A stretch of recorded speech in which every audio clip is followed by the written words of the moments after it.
ಹುಲಿಗೆರೆ ಅಂತಕ್ಕಂಥ ಇತಿಹಾಸವನ್ನು ಹೊಂದಿರತಕ್ಕಂಥ ನಮ್ಮ ಲಕ್ಷ್ಮೇಶ್ವರದಲ್ಲಿ ಶಿವಾಜಿ ಅಣ್ಣ ಜೋಳಿಗೆ ಅಂತಕ್ಕಂಥ ಒಂದು ಕಾರ್ಯಕ್ರಮ, ಅಂದರೆ ತಿನ್ನುವ ಹಕ್ಕಿದೆ ಬೀಸಾಡುವ ಹಕ್ಕಿಲ್ಲ ಅಂತಕ್ಕಂಥ ಒಂದು ಕಾರ್ಯಕ್ರಮದಡಿಯಲ್ಲಿ ಹಸಿದವರಿಗೆ ಹಣ್ಣು ಕೊಡುವ ಒಂದು ವಿನೂತನವಾಗಿರ್ತಕ್ಕಂಥ ಕಾರ್ಯಕ್ರಮವನ್ನು ಜಾರಿಗೆ ತಂದಿರುವಂತಹ ಸಂಯೋಜಕರು ಆಗಿರುವಂತಹ ಶ್ರೀಮತಿ ಸುನಂದಾ ಕೆ ಮರಾಠೆ ಅವರಿಗೆ ನಮ್ಮೆಲ್ಲ ಲಕ್ಷ್ಮೇಶ್ವರ ಪರವಾಗಿ ತುಂಬ ಹೃದಯದ ಅಭಿನಂದನೆಗಳನ್ನು ಸಲ್ಲಿಸುವುದರಲ್ಲಿ ಯಾವುದೇ ತಪ್ಪಿಲ್ಲ ಅಂತ ಹೇಳ್ಬೋದು.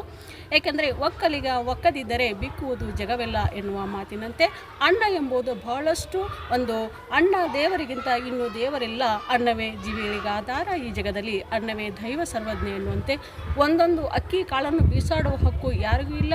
ಅಂತಹ ಒಂದು ಬೀಸಾಡ್ತಕ್ಕಂಥ ಒಂದು ಅನ್ನವನ್ನು ನಾವೆಲ್ಲರೂ ಕೂಡಿಟ್ಟು ಒಂದು ಅನಾಥಾಶ್ರಮಗಳಿಗೆ ವೃದ್ಧಾಶ್ರಮಗಳಿಗೆ ನಾವು ಕೊಡುವುದೇ ಆದರೆ ಅವರಿಗೆ ಹೊಟ್ಟೆ ತುಂಬುವ ಒಂದು ಕಾರ್ಯಕ್ರಮ, ಬಹಳಷ್ಟು ಒಂದು ಉತ್ತಮವಾಗಿರ್ತಕ್ಕಂಥ ಕಾರ್ಯಕ್ರಮ. ಈ ಕಾರ್ಯಕ್ರಮವನ್ನು ಹಮ್ಮಿಕೊಂಡಿರುವಂತಹ ಲಕ್ಷ್ಮೇಶ್ವರದ ಶ್ರೀಮತಿ ಸುನಂದಾ ಕೆ ಮರಾಠೆ ಅವರಿಗೆ ಎಲ್ಲರ ಪರವಾಗಿ ತುಂಬ ಅಭಿನಂದನೆಗಳನ್ನು ಸಲ್ಲಿಸ್ತಾ ಇದ್ದೇನೆ.